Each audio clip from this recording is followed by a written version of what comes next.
जय दोस्तों, मैं मुकेश श्रीवास्तव और इस चैनल में आपका स्वागत करता हूं। दोस्तों, अगर आप करते हैं बीपीएससी की तैयारी तो इस लर्न टॉप सीरीज से कर लीजिए यारी। काहे कि इस सीरीज में कराएंगे आधुनिक भारत का पूरा क्लास, जिससे आपका एग्जाम का रिजल्ट होगा आपके पास। जी हाँ दोस्तों, आज का जो टॉपिक है वो है चंपारण सत्याग्रह आंदोलन। और इससे पहले जितना भी टॉपिक बना है ना, आप जरूर देख लीजिएगा, उसके डाटा को जरूर याद कर लीजिएगा, क्योंकि एग्जाम के मद्देनजर बहुत ही महत्वपूर्ण है। अगर आप पढ़ने वाले होंगे ना तो आप बिल्कुल उस डाटा को देखकर समझ जाइएगा, और साथ में आने वाले जो वीडियो होंगे आपको समझना मतलब आसान हो जाएगा। ठीक, तो आइए पहले इस टॉपिक पे बात करते हैं। चंपारण है कहां भाई?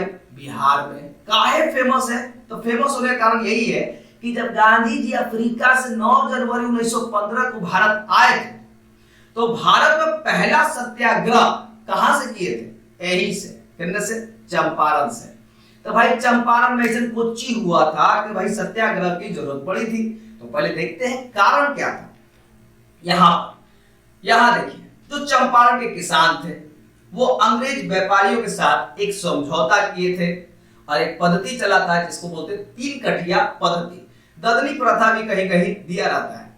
अभी तीन कठिया पद्धति में कुछ है भाई, तो ये है कि किसान जो है अपनी जमीन यानी 3/20वें भाग पर 3/20वें भाग पर नील की खेती करेंगे।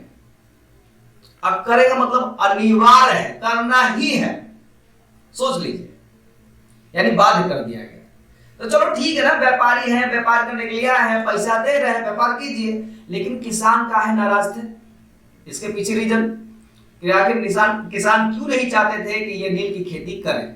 तो आइए, पहले यहां पर मैंने लिखा हुआ है कि किसान नील की खेती क्यों नहीं करना चाहते थे। तो कारण क्या था? किसानों को प्रति 1 बीघा मतलब 1 बीघा मतलब 20 कट्ठा होता है, उसमें 3 कट्ठे पर नील की खेती करना पड़ता था। तो चलो आगे देखते हैं। इसमें है कि जो भूमि पर जिस भूमि पर नील की खेती होती थी ना, उस भूमि की उर्वरता शक्ति कम हो जाती थी। यानी मान लीजिए भूमि बंजर हो जाए तो 20 में 3 कट्ठा भूमि बन जाए तो ले बिलैया हो जाएगा, इसलिए नहीं चाहते थे। और किसानों को अपनी उपज के मूल्य निर्धारण का अधिकार नहीं था। अंग्रेज बोलते थे हम इतना में लेंगे, किसानों को देना पड़ता था। यानी जो अंग्रेज थे वो मूल्य निर्धारण किया करते थे, इनके हाथ में कुछ भी नहीं था, यानी इस एग्रीमेंट के तहत। नेक्स्ट, अगर अगला देखें तो यहां पे कहते हैं कि अगर मान लेते हैं नील की खेती किए और उपज नहीं हुआ तो जुर्माना भी देना पड़ता था।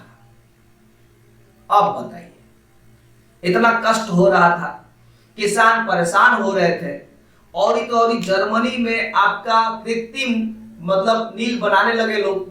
अब जब कृत्रिम नील बनने लगा तो भाई जो भारत का जो नील था उसका मांग कम होने लगा, व्यापारी भी उदास होने लगे, यानी व्यापारी को ज्यादा इनकम नहीं होता था, किसान भी बहुत परेशान थे। तो कहते थे किसान कि भैया ऐसा है, हमारा एग्रीमेंट तोड़ दीजिए। अंग्रेज सोचा कि अच्छा ठीक है, अंग्रेज मतलब एग्रीमेंट तोड़ना है, ठीक है, इतना पैसा दीजिए। और बहुत भारी लगान मांग रहे थे लोग। अब इसमें क्या हो रहा था, कभी पशु जब्त कर लेते थे, कभी भूमि जब्त कर लेते थे, मतलब बहुत ज्यादा अत्याचार चंपारण में किया जा रहा था किसानों के साथ। समझ में आया? आगे देखते हैं। अब यहां पे एक व्यक्ति है, बहुत फेमस व्यक्ति है, राजकुमार शुक्ल जी। अब ये किसानों का जो दर्द है देख नहीं पाए, बहुत जगह भटके, पटना बेचारा गए और वहां पे बोले कि छाप दीजिए, बहुत ज्यादा चंपारण में दिक्कत हो रहा है। फिर लखनऊ गए, लखनऊ में अधिवेशन चल रहा था, और अधिवेशन में गांधी जी आए थे। यहां देखिए, और गांधी जी आए थे तो राजकुमार शुक्ल जी बताए कि गांधी जी देखिए आप बहुत प्रसिद्ध हैं, एक बार चलिए हमारा साथ चंपारण। गांधी जी बोले कौन भाई, ऐसे कैसे आया? बहुत अनुरोध किए। अनुरोध करने के बाद एक चीज और भी है, एक दर्द भरा लेटर लेके गए थे। राजकुमार शुक्ल ने 27 फरवरी 1917 को मतलब दुख भरा पत्र लिखे थे। किससे लिखवाए थे? पीर मोहम्मद मुनीस से लिखवा कर गांधी जी को दिए। गांधी जी पढ़े, बहुत द्रवित हुए कि भाई बहुत बड़ा कष्ट हो रहा है, यहाँ पे जरूर जाना चाहिए। और उसके बाद लखनऊ के एक वकील थे ब्रज किशोर प्रसाद ने किसानों की समस्याओं का प्रस्ताव उस सभा में रखा और उसको पास भी करवाया। और गांधी जी तब समझे कि भाई बिहार के चंपारण में इतना कष्ट है, तो गांधी जी बोले ठीक है चलेंगे चलेंगे। या शुरू में लगा कि नहीं जाना चाहिए, और उसके बाद कानपुर चले गए। जब कानपुर चले गए तो राजकुमार शुक्ल जी है कानपुर भी पहुंच गए। गांधी जी चलिए, गांधी जी बोले अच्छा चलेंगे भाई चलेंगे, रुक जाओ। और फिर गांधी जी चल गए, कलकत्ता जाने वाले थे। राजकुमार शुक्ल उनसे पहले ही कलकत्ता पहुंच गए। गांधी जी चलिए, तब समझ में आया कि कष्ट बहुत बड़ा है, अगर हम ना जाएंगे तो जन्ने जन्ने हम जाएंगे अन्य अन्य राजकुमार शुक्ल जी पहुंच जाएंगे। ओकरा बाद बोले भैया चलो चलो तुम्हारे साथ चलते हैं। और यहां देखिए गांधी जी की यात्रा प्रारंभ हुई। अब राजकुमार शुक्ल के साथ कलकत्ता से पटना वाला ट्रेन पकड़े लो और साथ साथ चले आए। बहुत बड़ा बात था। ये बात समझिए कि इतने बड़े स्टार को एक नॉर्मल यानी आम किसान ने कहा कि भाई चलिए, और वो जो स्टार है वो चल दिए इनके साथ ट्रेन में। यहां देखिए 10 अप्रैल 1917 को गांधी जी और राजकुमार शुक्ल कलकत्ता से पटना पहुंचे। पटना आने के बाद थोड़ा सा फिर इधर उधर सोच रहे थे राजकुमार शुक्ल जी कहाँ मिलाए, तो कहा जाता है कि राजेंद्र प्रसाद जी के घर भी ले गए थे, लेकिन राजेंद्र प्रसाद जी उस समय थे ही नहीं। फिर उसके बाद धीरे धीरे फिर वहां से निकल गए। निकलने के बाद यहाँ देखिए 11 अप्रैल 1917 को मुजफ्फरपुर पहुंचे, जहां जेबी कृपलानी एक शिक्षक थे, जेबी कृपलानी साहब मतलब वहां पहुंचे। तो इन्होंने ही गांधी जी का स्वागत किया और अपने घर पे ले गए।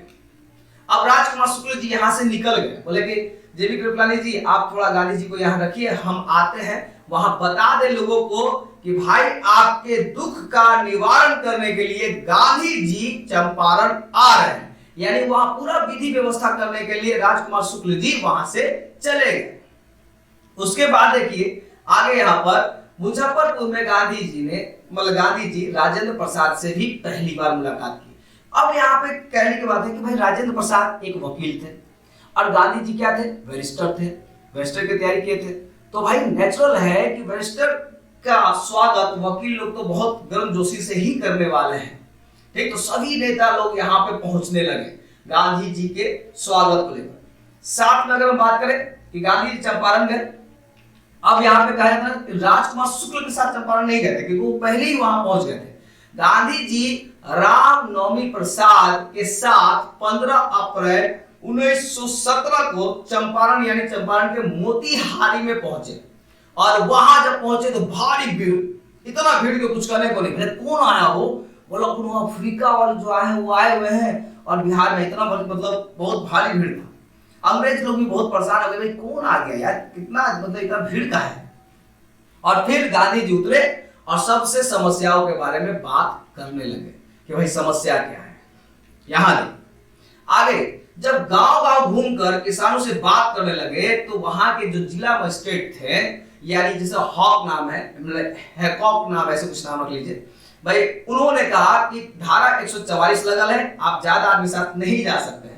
एक कहानी हम भी पढ़े थे कि गांधी जी जब जा रहे थे गांव में तो बीच रास्ते में ही पुलिस ने रोक दिया और बोला कि आपको जेल होगा, आपके खिलाफ वारंट निकला है। गांधी जी ने कहा कि डरे का जरूरत नहीं, हम आ रहे हैं।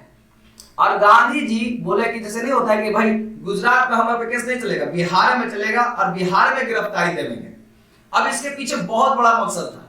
गांधी जी चाहते थे कि जो किसान जो आत्महत्या करने के लिए सोच रहे हैं, जो किसान डर के मारे झुके हुए हैं, वो डरे नहीं, बाबू हम यही जेल जा रहे हैं, जेल से कोनो डर नहीं लगना चाहिए।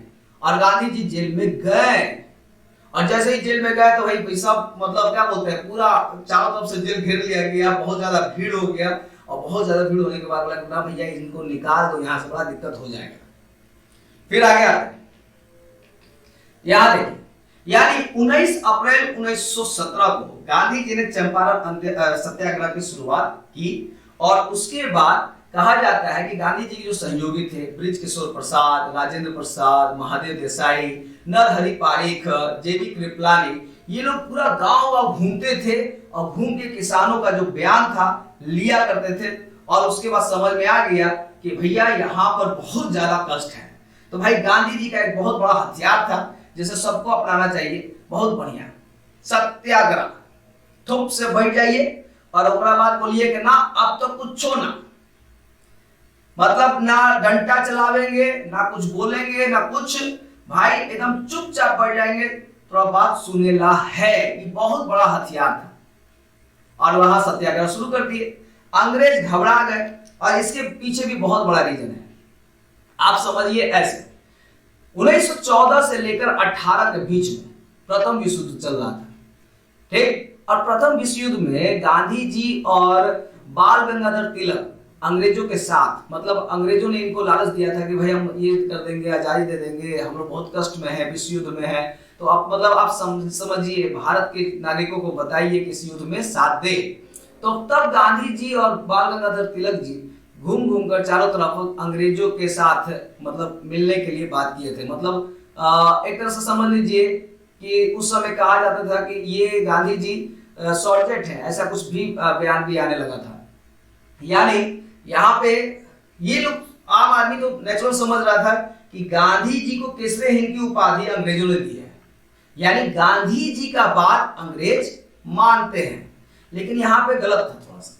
गांधी जी भाई अंग्रेज से बात करते थे, लेकिन अंग्रेज गांधी जी को नहीं मानते थे। कारण ये था कि वो भाई गड्ढे में थे, यानी विश्व युद्ध में थे, और जब तक भाई वह विश्व युद्ध खत्म ना होगा तब तक गांधी जी से पंगा लेना ठीक नहीं रहेगा। इसीलिए चंपारण सत्याग्रह जैसे जब हुआ तो काफी लोग डर गए और बोले बहुत बड़ा आंदोलन एक रूप ले रहा है, और गांधी जी इसकी बात को मान लिए लोग। और यहाँ पे कहा जाता है कि गांधी जी की वजह से लोगों में एक आत्मनिर्भरता आई, गांधी जी की वजह से एक जन आंदोलन का एक समूह भी क्रिएट हुआ। और यहाँ पे पहली बार ऐसा हुआ कि अंग्रेज कहे कि ना भैया चलो कोई बात नहीं, हम इसको पीछे लेते हैं, यानी इस एग्रीमेंट को पीछे लेते हैं। अब आते हैं आगे कि यहाँ एक व्यक्ति थे जो गांधी जी का विरोध किए थे। देखिए एनजी रंगा गांधी जी का विरोध किए थे, और ये पूरा आंदोलन जब चला ना तो कितने वर्षों तक चला, तो 1 साल तक चला। उसके बाद चलने के बाद चंपारण कृषि समिति का गठन किया गया, ग्रीगेरियन नाम का ऐसी समिति है। और वहां उस समय वहां के उपराज्यपाल यानी गवर्नर थे एडवर्ड गेट। उन्होंने किसानों की समस्याओं के जांच के लिए एक चंपारण कृषि समिति का गठन किया, जिसके जो अध्यक्ष थे उनका नाम था दिया सलाई, एस फ्रैंक सलाई, मतलब माचिस बारेला, ठीक, उनका नाम था। और गांधी जी भी इस समिति के अध्यक्ष थे, ठीक। यहां पर देख लीजिए गांधी जी भी इस समिति के अध्यक्ष थे। साथ में और लोग भी थे, जैसे कि एलसी अदाई, राजा हरिहर प्रसाद, नारायण सिंह और डीजे रीड और सी रैनी, ठीक, ये लोग भी सदस्य थे। और इस समिति ने जांच किया, और जांच करने के बाद जो रिपोर्ट दिया, और रिपोर्ट में परिणाम क्या हुआ यहां देखते हैं। यानी ये आंदोलन बिल्कुल सफल रहा, गांधी जी का पहला आंदोलन। और यहाँ पे कहते हैं कि भाई 3 कटिया पद्धति था, उसको समाप्त कर दिया गया। समाप्त करने के बाद नील की खेती से भैया किसानों को मुक्ति मिल गया। उसके बाद मालिकों को, यानी जो मिल व्यापारी थे, अंग्रेज व्यापारी थे, ओकरा बाद 25% जो है हिस्सा उनको लौटाना पड़ा, जो अवैध वसूल किए थे किसानों को। और यहाँ पर बढ़े हुए लगान का 1/4 हिस्सा छोड़ दिया गया। मतलब इस तरह का बात हुआ और किसान बहुत खुश हुए। पहली बार भारतीयों ने जीत यहाँ पे देखा। और ये एक बहुत बड़ा आंदोलन इसलिए माना जाता है कि यहीं से गांधी जी की एक रफ्तार, मतलब एक सफलता की शुरुआत हुई। और तभी गांधी जी को यहाँ महात्मा की उपाधि मिली थी, समझ रहे हैं। और महात्मा की उपाधि किसने दी थी, तो रविन्द्रनाथ टैगोर ने। और एक चीज और भी है, भाई जो अंग्रेज थे, जो व्यापारी थे, बोले कि यार हम हार गए, मतलब गांधी जी से हम हार गए। और जब इतना खराब उनके खिलाफ तो फैसला हुआ था, अब बेचारे वो नाराज हो गए, मतलब वो लजा गए, मतलब। और उसके बाद बोले गजब बेइज्जती है भाई। ओकरा बाद धीरे धीरे वहां से इंग्लैंड चले गए, ठीक। तो ये रहा आपका पूरा का पूरा चंपारण सत्याग्रह, जो क्रम बाय क्रम है। आप इस पूरे डाटा को अच्छी तरह से याद कर लीजिएगा। कैसा लगा आप जरूर कमेंट करके बताइएगा। और एक चीज और भी है, अगर आप रिसेंटली कोई एग्जाम दे रहे हैं ना, तो ये वाला जो है पीडीएफ जीके ट्रिक का वो आप डाउनलोड कर लीजिए, बहुत काम आने वाला है क्योंकि इसमें बहुत सारे ट्रिक हैं, एक इतिहास का, भूगोल का, और वो मार्केट वाला नहीं, मेरा खुद का बनाया हुआ है, इसलिए एक बार जरूर देख लीजिए, बहुत काम आएगा। हाँ, सहयोग राशि के रूप में कुछ रुपीज है, मतलब सहयोग करना चाहते हैं तो कर सकते हैं ना, था कोई बात नहीं। ठीक है, तो मिलते हैं नेक्स्ट वीडियो में। जय हिंद।